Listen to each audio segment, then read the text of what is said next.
Appreciate you, Senator. And Bishop Ulmer, thank you for the privilege of the opportunity to be here and for availing yourselves to this remarkable site, a pop-up site, one of a number of sites you'll be seeing all throughout Southern California, but particularly here in Los Angeles. This comes courtesy of the federal administration, Biden administration, who allowed California to be the first state to set up two large sites, FEMA-operated, partnered with Cal OES sites, Oakland, California, and here down at Cal State LA. The opportunity is not just at those mass vaccination sites, not just providing over 6,000 vaccinations a day at those sites, but to create these mobile sites and these satellite sites in and around that larger facility. This is the first of what you'll see many similar sites operating over the course of the next number of weeks. Upwards of 250 vaccinations a day at a pop-up site like this. We have 2 mobile units, that's 500 outside the contours of Cal State LA. We've just passed 7 million vaccinations in the state of California. 7.3 million vaccines have been administered to date here in our state. We're seeing positivity rates drop significantly.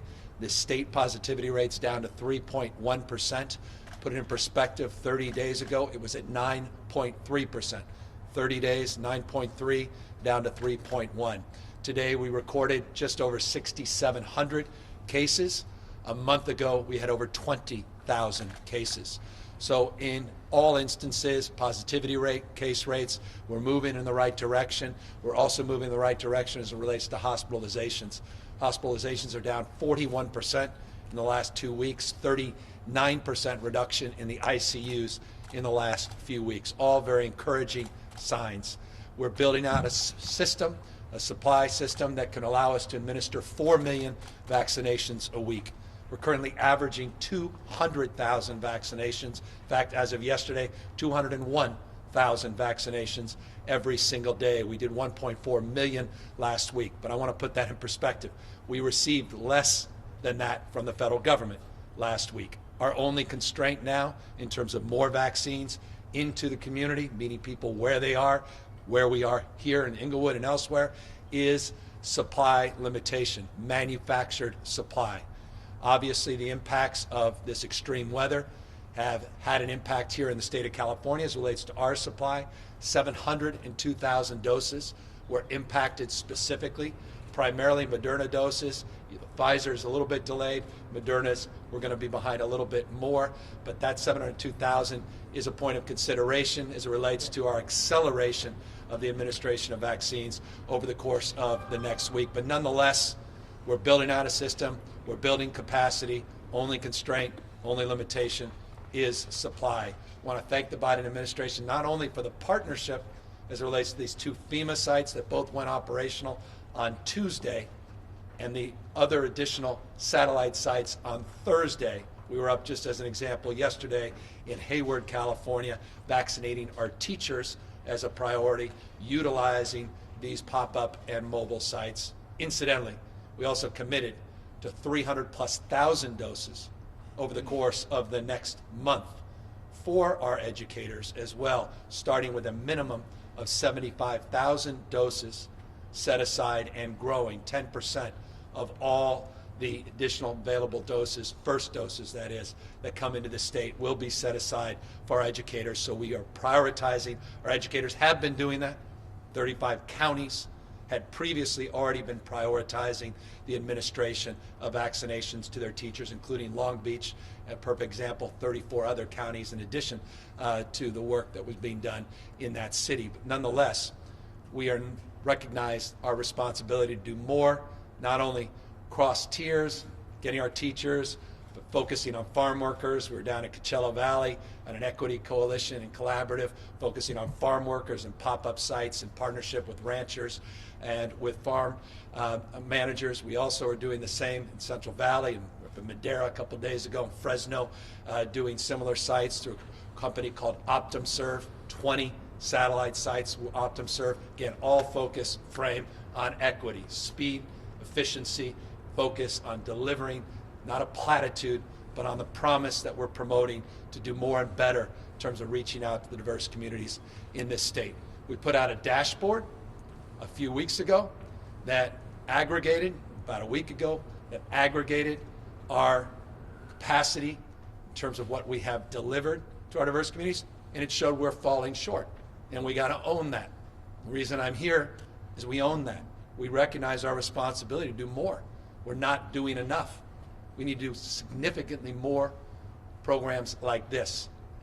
The African American community deserves nothing less. We've been disproportionately impacted by this pandemic, both from a health perspective and an economic perspective.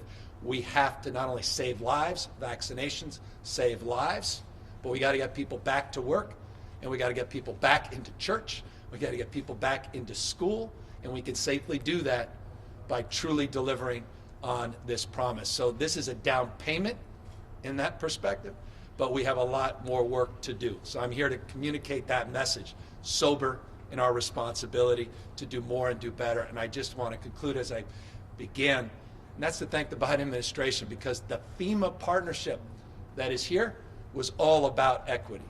It was all about creating parameter framework to deliver on that equity frame. And I'm really just proud, again, this is the first state to do it at the scale we've done it. You're starting to see it now in other states. You're going to be seeing a lot more of these type of operations all throughout not only our state, but across this country. And those, by the way, vaccines don't come out of our state allocation. This is additive, and that's why this is so important. And we have confidence going forward in the consistency of the availability of not only the vaccines, but the remarkable men and women that are here supporting this operation, be it volunteers at AmeriCorps, be it members of the Department of Defense, be it our own National Guard, be it the U.S. Forest Service that's up there in Oakland, actually assisting out and helping with the vaccine administration. Truly all hands on deck, delivering this mass scale, what is required in order to get to that herd immunity and to get back to work, back to school, back in church, back on our feet. Economically and otherwise. I'll just close with just one final point. I don't see light at the end of the tunnel. I see a bright light at the end of the tunnel. I see things truly turning around. You're seeing that everywhere, and I've been every part of the state. We're seeing things turn around. I want people to know that. It's not a permanent state we've been in. We're now moving, turning the proverbial page in the direction we all were hoping for, waiting for. We still have some challenges, March, April, with scarcity of vaccine, but we move into May, June, and July, we're at a completely different place. So let us just recognize, be mindful, the next few months, more challenges, more stress, but at the same time, visible optimism that's out there. And I can say that with congruency, not just intellectually, not just physiologically, as someone that is very connected to what's happening across this state in this pandemic, and we are seeing real signs of progress across the spectrum. Bishop, honored to be here with you. Thank you, Mr. Mayor. Thank you for your leadership, stewardship. Thank you for demanding that a governor get down to Inglewood. My gosh, that's the least a governor can do. It's an honor to be with you. And of course, my Senator Bradford, who's a close friend, incredible ally and supporter. Karen Waters is here, and I just want to thank her mom in particular, Congresswoman Maxine Waters, who's been on the phone with me on multiple occasions. How can I help getting more vaccines into the state of California? She's been a true champion. I just want to acknowledge her hard work as well. You got some remarkable people here, and I'm humbled to be with them today. Governor, could I make one request?